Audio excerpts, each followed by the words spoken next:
Είμαι ο Ιαβέρης Junior, οδηγός αγώνα από το 1995 και εκπαιδευτής σε σχολεία ασφαλούς οδήγησης από το 1997.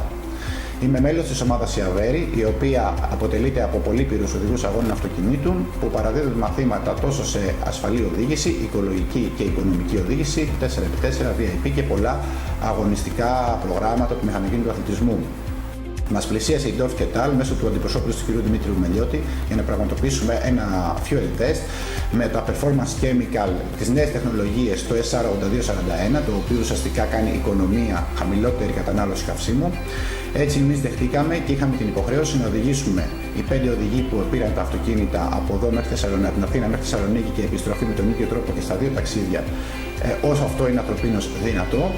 Η διαδρομή η οποία επιλέξαμε ήταν με τον περιορισμό της Θεσσαλονίκης λόγω του ανεφοδιασμού στα γραφεία SGS με 25% αστικό κύκλο, 25% επαρχιακό δίκτυο και 50% περίπου εθνικό δίκτυο.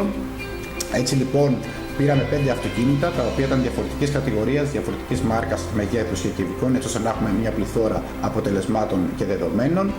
Τα αυτοκίνητα αυτά πήγαν στο συνεργείο Σωτήριος Γιάκας στη μεταμόρφωση, όπου προετοιμάστηκαν σύμφωνα πάντα με το πρωτόκολλο, τον έλεγχο του Αριστοτέλειου Πανεπιστήμιου Θεσσαλονίκης που βρισκόταν εκεί και έκανε όλο αυτόν τον έλεγχο που χρειαζόταν βάσει πρωτοκόλλου, όπως και η SGS, η εταιρεία εφοδιασμού του καυσίμου στην Αθήνα και εφοδιασμού στην Θεσσαλονίκη.